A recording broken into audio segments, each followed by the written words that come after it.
সুপ্রিয় দর্শক, আসসালামু আলাইকুম। গত ১.৫ বছরের বেশি সময় ধরে বাংলাদেশের রাজনৈতিক দল এবং রাজনৈতিক দলের সিনিয়র নেতাদেরকে নিয়ে ক্রমাগতভাবে অশালীন এবং ব্যক্তিগত বক্তব্য দিয়ে গেছেন এনসিপি নেতা নাসির উদ্দিন পাটোয়ারি। ১.৫ বছর ধরে এই ব্যক্তিগত আক্রমণ, অশালীন বক্তব্য, রাজনীতি সুলভ নয় এমন বক্তব্য দেওয়ার পর এই নাসির উদ্দিন পাটোয়ারির কাছে মনে হইল তিনি আসলে যেটা করেছেন সেটা ঠিক হয়নি। এরপর তিনি ক্ষমা চাইলেন। ক্ষমাটা ঠিক এমনভাবে চাইলেন যাদের কাছে অন্যায় করেছেন, যাদের সঙ্গে অন্যায় করেছেন, যাদেরকে তিনি ব্যক্তিগত আক্রমণ করেছেন তাদের নাম মেনশন করেননি, ঢালাওভাবে একটা ক্ষমা চাইলেন। ঠিক ক্ষমাটা এমনভাবে চাইলেন যেমনটা জামাতের আমির যেভাবে ৭১ নিয়ে ক্ষমা চাইলেন।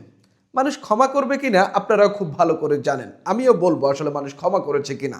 মানুষের বক্তব্য দেখলে আপনি বুঝতে পারবেন মানুষ ক্ষমা করেছে কিনা। আমার প্রশ্ন হইল, নাসির উদ্দিন পাটোয়ারি কেন এই অবস্থানে আসলো? প্রথমত, তিনি কিভাবে এই ক্রমাগত অশালীন বক্তব্য এবং তিনি এই যে ব্যক্তিগত আক্রমণগুলো করলেন, এই অবস্থাতে তিনি কেন আসলেন? তিনি কি এটাতে সফল হতে পেরেছেন কিনা, এবং তিনি যদি সফল হতে পারতেন তাহলে কি করতেন? আমি এই আলোচনাগুলো করব। আগে দেখি নাসির উদ্দিন পাটোয়ারি কি বলেছেন। তিনি বলছেন, গত কয়েকদিন বয়োজ্যেষ্ঠ বন্ধু, রাজনৈতিক শুভাকাঙ্ক্ষী, এমপি, মন্ত্রী ও প্রিয় সহযোদ্ধাদের সঙ্গে কিছু আন্তরিক কথা বলার সুযোগ হয়েছিল। সবার কাছ থেকে একটি সুন্দর দিক নির্দেশনা পেয়েছি। ব্যক্তিগত আক্রমণ এড়িয়ে চলা, অপ্রয়োজনীয় কথাবার্তা থেকে দূরে থাকা এবং গঠনমূলক সমালোচনা করতে মনোযোগ দেওয়া। অর্থাৎ গত ১.৫ বছর ধরে তিনি আসলে এই উপদেশ তিনি বা এই নির্দেশনামূলক বক্তব্য কারো কাছ থেকে পাননি, অনেকের কাছ থেকে পেয়েছেন। তাকে নিয়ে সমালোচনা হয়েছে টিভিতে, তাকে নিয়ে প্রতিদিন ফেসবুকে স্ট্যাটাস পড়েছে। তিনি সেগুলো তোয়াক্কা করেননি, তিনি তার মতো করে এগিয়ে গেছেন। আজকে এই কথা বললে পরের দিনের কথা আরো তীব্রভাবে তিনি আক্রমণ করেছেন তার প্রতিপক্ষের যেই নেতাকে তিনি কন্টিনিউয়াসলি বলতেন। আমি বিনয়ের সঙ্গে সেই পরামর্শগুলো গ্রহণ করেছি। অর্থাৎ যে পরামর্শ তাকে দেওয়া হয়েছে, ব্যক্তিগত আক্রমণ, এই মানে কুবক্তব্য যে তিনি দেন সেগুলো থেকে এড়িয়ে চলার যে তাকে পরামর্শ দেওয়া হয়েছে, তিনি বলছেন যে তিনি সেটা গ্রহণ করেছেন। তিনি বলছেন আরও শান্ত ও দায়িত্বশীলভাবে পথ চলার চেষ্টা করব। তার মানে তিনি এতদিন শান্ত ছিলেন না এবং এতদিন দায়িত্বশীল, প্রপার দায়িত্বশীল তিনি ছিলেন না, তার এই বক্তব্যে স্পষ্ট। তিনি বলছেন, রাজনৈতিক, অর্থনৈতিক ও সাংস্কৃতিক অগ্রগতির জন্য নিজের সামর্থ্য অনুযায়ী কাজ করে যেতে চাই। খুবই ভালো কথা। আমার কোনো কথা বা কাজে অনিচ্ছাকৃতভাবে কেউ কষ্ট পেয়ে থাকলে বা কষ্ট পেলে আন্তরিকভাবে ক্ষমা প্রার্থনা করছি। আপনি তো ঢালাওভাবে দেশের ১৬ কোটি মানুষকে আক্রমণ করেননি। আপনি বিএনপি নেতা মির্জা আব্বাসকে আক্রমণ করেছেন, বিএনপির নেতাদেরকে, তৃণমূলকে কন্টিনিউয়াসলি আপনি চাঁদাবাজ ওই সে বলে গেছেন, কিন্তু আপনি কোনো প্রমাণ তাদের বিরুদ্ধে শো করতে পারেননি। তাদের বিরুদ্ধে কেস করার মতো কোনো তথ্য নিয়ে আপনি থানায় হাজির হইতে পারেননি, আদালতে হাজির হইতে পারেননি। আজও যদি আপনার কাছে সেই তথ্য প্রমাণ থেকে থাকে, অন্তত কোনো কিছু থেকে থাকে, আমি মনে করি আপনি যদি এই কেস না করতে সাহস না পান বা কেস করতে না পারেন, অন্তত আপনি জনসম্মুখে সেগুলো প্রকাশ করে দেন। মানুষ এগুলাকে গ্রহণ করবে। কারো চাঁদাবাজির বিরুদ্ধে মানুষ অবশ্যই অ্যাকশন নেবে এবং মানুষ অবশ্যই সেটাকে ধিক্কার জানাবে। আপনার কাছে থাকলে আপনি সেটা প্রকাশ করে দেন, কিন্তু নাই, আপনি দেখাইতে পারবেন না। আপনি শুধু আছে মুখটা, যেটা দিয়ে আপনি আসলে কন্টিনিউয়াসলি মিথ্যা কথা বলে যাইতে পারেন। এবং আমি বলবো যে আপনি যতদিন যে কথাগুলো বলেছেন গত ১.৫ বছরের বেশি সময় ধরে, এগুলো যদি প্রমাণ করতে না পারেন আপনি আসলে মিথ্যা বলেছেন এবং আপনি একজন মিথ্যুক রাজনীতিক হিসাবে নিজেকে এস্টাবলিশ করেছেন। মানুষ এই কথাগুলোই বলছে, আমি আপনাদেরকে পড়ে শোনাবো কি কি বলছে। তিনি বলছেন, আমার কোনো কথা বা কাজে অনিচ্ছাকৃতভাবে কেউ কষ্ট পেয়ে থাকলে আন্তরিকভাবে ক্ষমা প্রার্থনা করছে। অনিচ্ছাকৃতভাবে কেউ ক্ষমা পেয়ে থাকলে আপনাদের দোয়া, ভালোবাসা ও পরামর্শ আমার পথ চলার শক্তি। তারপরে তিনি বললেন যে তিনি কিভাবে আর্থিক এক যাত্রার নীরব সূচনা করেছেন কিয়ামুল লাইলের মধ্য দিয়ে। এশারের পর থেকে ফজরের নামাজ পর্যন্ত তিনি একেবারে দাঁড়িয়ে থেকে ইবাদত করে তিনি আসলে এক নীরব এই সূচনা করেছেন, আত্মিক যাত্রার নীরব সূচনা করেছেন। তার আত্মিক যাত্রার নীরব সূচনা হবে না। গতকাল ধানমন্ডির তাকওয়া মসজিদ থেকে তিনি এটা শুরু করেন, শবে কদরের দিন সম্ভবত। আল্লাহ আমাদের সবাইকে ক্ষমা করুন এবং সঠিক পথে পরিচালিত করুন। আপনি যে কাজ করেছেন, আপনি অন্তত মানুষের কাছে ক্ষমার অযোগ্য হয়ে পড়েছেন। আমি যদি দেখি মানুষ আসলে কি বলছে, তিনি একজন লিখছেন, একেবারে এগুলো ফেসবুক কমেন্ট না, একটা নিউজের ওয়েবসাইটের নিচে কমেন্ট। একজন লিখছেন, এই ছেলের রাজনীতি করার সামান্যতম কোনো যোগ্যতা নেই, তার ভবিষ্যৎ খুবই অন্ধকার, তার কথাবার্তা বেপরোয়া, লাগামহীন, সৌজন্যতা ও শালীনতা তার মধ্যে নেই।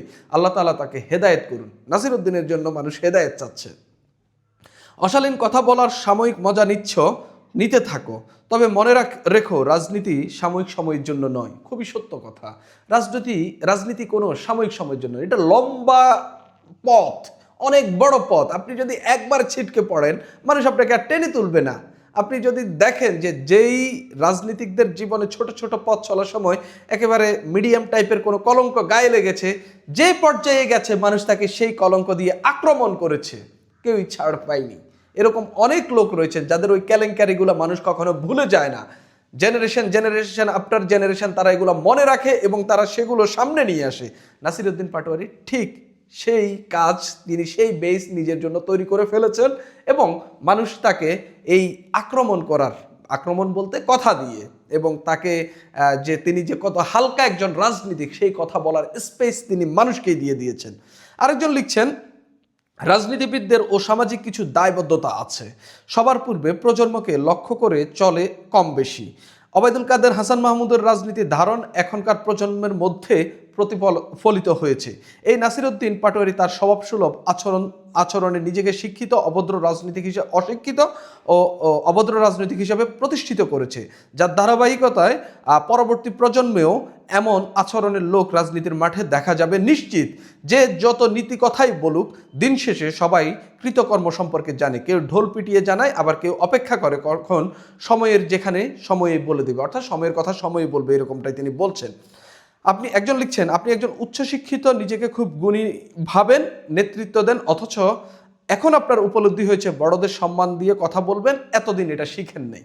মানুষ নাসিরউদ্দিন পাটোয়ারির এটাকে ইতিবাচক হিসেবে দেখছে না। মানুষ মনে করছে যে নাসিরউদ্দিন পাটোয়ারি আসলে ঠিক হবে না, সে ক্ষমা চাক যাই হোক, সে আসলে ঠিক হবে না। এখন মির্জা আব্বাস হয়তো অসুস্থ বিদায় তাকে ইউটিউবাররা রেগুলারলি ডিস্টার্ব করে। তিনি এখন যেখানেই যান, ইউটিউবাররা তার মুখ থেকে কিছু নির্দিষ্ট শব্দ বের করিয়ে আনতে চায়, কেননা তিনি এই কথাগুলো বললে ইউটিউবারদের লাভ এবং জামাতের লাভ। কেননা জামাত চায় নাসিরউদ্দিন পাটোয়ারি কন্টিনিউয়াসলি বিএনপিকে আক্রমণ করুক, মির্জা আব্বাসকে আক্রমণ করুক। তারা এটার কাটপিস দিয়ে ফেসবুকে তাদের বাহিনী বড় ধরনের প্রচারণা চালাইতে পারবে, বড় ধরনের কর্মকাণ্ড সাধন করতে পারবে। ঠিক সেই জায়গায় নাসিরউদ্দিন পাটোয়ারি হয়তো কিছুটা আন্ডারস্ট্যান্ড করতে পেরেছে যে আমি তো ইউটিউবার আর জামাতের কবজায় গেছি গা, এখন আমাকে তো এখান থেকে বের হইতে পারবো। হয়তো সেই প্রচেষ্টা, আমার কাছে মনে হয় না এই লোক বের হইতে পারবে, কারণ তার মধ্যে কোনো ন্যূনতম রাজনৈতিক ভালো নলেজ নেই বা রাজনৈতিক সহনশীলতা নেই যে তিনি আসলে প্রতিপক্ষকে আসলে এভাবে কথা না বলে তিনি থাকতে পারবেন। আমি দেখেছি তিনি 5 আগস্টের পর থেকে কন্টিনিউয়াসলি কিভাবে তিনি আসলে কথা বলছেন। এনসিপির নেতা হওয়ার পর কিছুদিন কোণঠাসা থাকার পর তিনি আসলে কিছুটা নিজেকে একটু গুটিয়ে রেখেছিলেন। এরপরে যখন ওসমান হাদির হত্যাকাণ্ডটি ঘটলো, এরপর থেকে তিনি আবার নিজেকে নিজের পুরনো রূপে ফিরিয়ে আনলেন। আপনি যদি দেখেন, আমি যে নাসিরউদ্দিন পাটোয়ারি এই সুযোগটা কিভাবে পেল, নাসিরউদ্দিন পাটোয়ারি এই সুযোগটা পেলই ওসমান হাদির হত্যাকাণ্ডের মধ্য দিয়ে। ওসমান হাদির ঢাকা 8 আসনে প্রার্থী হতে চেয়েছিলেন, সেখানে ওসমান হাদি হত্যাকাণ্ডের পর সেখানে গিয়ে নাসিরউদ্দিন পাটোয়ারি প্রার্থী হলেন। পাটোয়ারি তখন বুঝতে পারলেন যে হাদি হত্যাকাণ্ড তো হয়েছে, এখানে যদি আমি যাই বলি কেউ আমার উপর আর আক্রমণ করবে না, কারণ এই আসনে অলরেডি এমন একটি ঘটনা ঘটেছে যেটা সারা দেশকে নাড়িয়ে দিয়েছে। এটাই আমার সুযোগ, আমি বলে যাই বা আমি যা কিছু তা করে যাই। তো তিনি বললেন, করলেন, এই সুযোগটার ব্যবহার করলেন। অনেকেই মনে করেছেন এটা নির্বাচন পর্যন্ত, কিন্তু আমরা দেখলাম নির্বাচনের পরে তার এই ভয়াবহতা আরো বেড়েছে। নাসিরউদ্দিন পাটোয়ারি কি সফল হয়েছেন? আমি বলবো যে তিনি সফল হননি। মানুষ তাকে, তার এই বক্তব্য, তার এই মূল অস্ত্রই তো ছিল নির্বাচনের মাঠে, তার মূল অস্ত্রই ছিল এই বক্তব্য, আর কোনো কিছুই কিন্তু ছিল না। এই বক্তব্য দিয়েই তিনি মানুষকে আকৃষ্ট করার চেষ্টা করেন। তিনি বোঝাতে চেয়েছিলেন মানুষকে যে আমি চাঁদাবাজকে চাঁদাবাজ বলতে পারি, মির্জা আব্বাস চাঁদাবাজ কিনা আমি জানি না, তিনি বলছেন। তো আচ্ছা ঠিক আছে, তিনি মানুষকে বিশ্বাস করাইলেন যে তিনি একজন সাহসী রাজনীতিক, যে কারো চোখে চোখ রেখে তিনি কথা বলতে পারেন। আমিও মানলাম পারেন। তো মানুষকে তাকে জয়যুক্ত করেছে কিনা? করেনি। অর্থাৎ তার যে প্রজেক্ট সেটা ফেল করেছে, কমপ্লিটলি ফেল করেছে। এটা যদি পাশ করতো কি অসুবিধা হইতো? তাহলে ভবিষ্যতে রাজনীতি এবং নির্বাচনের মাঠের হাতিয়ারই হয়ে যেত ব্যক্তিগত আক্রমণ, এবং যে যার বিরুদ্ধে নির্বাচন করতো সে তার বিরুদ্ধে এভাবেই কথা বলতো, চাঁদাবাজ, ওইটা করে সেটা করে, তারপরে নারী লোভী, নানান কথাবার্তা বইলা এই নির্বাচনে পাশ করার হাতিয়ার হিসেবে এই শুধুমাত্র মুখাস্ত্রকে ব্যবহার করত। রাজনীতিতে এটাই নতুন ট্রেন্ড হয়ে যেত। যদিও নাসিরউদ্দিন পাটোয়ারি এই ট্রেন্ড কিছুটা প্রতিষ্ঠিত করতে কিছুটা সফল হয়েছে, তবে সে যদি পাশ করতো এই ট্রেন্ড এই জিনিস দিয়া, তাইলে কিন্তু বাংলাদেশের রাজনীতির পরিস্থিতি আরও ভয়াবহ হইতো। আপনি যদি বলতে, আপনি আমাকে প্রশ্ন করতে পারেন ভয়াবহ পরিস্থিতি কি এখন নাই নাকি, আমি বলবো আছে, কিন্তু এই ট্রানজিশন পিরিয়ডটা পার হয়ে যদি নাসিরউদ্দিন পাটোয়ারির যে যা করতে চাচ্ছে সেটা যদি ইমপ্লিমেন্ট হয়ে যায়, তাহলে কিন্তু আরও ভয়াবহ হবে, আরও ভয়াবহ। তখন রাজনৈতিক সংঘর্ষ আরও কয়েকশো গুণ বেশি বেড়ে যাবে, জাস্ট তারা যে রাজনীতি এস্টাবলিশ করার চেষ্টা করছে। আমি নাসিরউদ্দিন পাটোয়ারিকে বলবো যে হচ্ছে আপনি আসলে, মানুষ অনেকেই আপনাকে পছন্দ করতো, অভ্যুত্থানের অন্যতম ব্যক্তিত্ব হিসেবে আপনাকে মানুষ পছন্দ করে। আপনার ফ্যাসিবাদ বিরোধী আন্দোলনের দীর্ঘ একটা লড়াই রয়েছে, ফ্যাসিবাদের বিরুদ্ধে আপনি দীর্ঘদিন একটা লড়াই করেছেন, সেটাকে আপনি পুঁজি করে কিন্তু অনেক সামনে এগিয়ে যেতে পারতেন। আপনি একজন শিক্ষিত রাজনীতিক এবং অনেকেই আপনাকে পছন্দ করে, জাস্ট ওই জিনিসটাকে দিয়ে একটা সুরাজনীতি করে আপনি তাসনিম জারা থেকে শিখতে পারতেন। এই তাসনিম জারাকে কিন্তু এনসিপির নেত্রী হইলেও অনেকে পছন্দ করে, অনেক আওয়ামী লীগের লোকেরাও পছন্দ করে, বিএনপির লোকেরা পছন্দ করে এই তাসনিম জারাকে। আরও অনেকেই রয়েছে, নাহিদ ইসলামকে অনেকেই পছন্দ করেন, তার ব্যক্তিত্বে অনেকেই মুগ্ধ হয়ে থাকেন। নাসিরউদ্দিন পাটোয়ারিকে সেদিকেই হাঁটতে হবে, এবং তিনি যদি রাজনীতিতে টিকতে চান ভালো ব্যক্তিত্ব সম্পন্ন ব্যক্তি হিসাবে, তাহলে সেদিকে আগাতে হবে। অন্যথায় ওই যে হাসান মাহমুদ, ওবায়দুল কাদের, আহমদ হোসেন, ডাক্তার মুরাদ হাসান, হিরো আলম, এদের হয়েই তাকে বেঁচে থাকতে হবে। সুপ্রিয় দর্শক, এখন এই পর্যন্তই।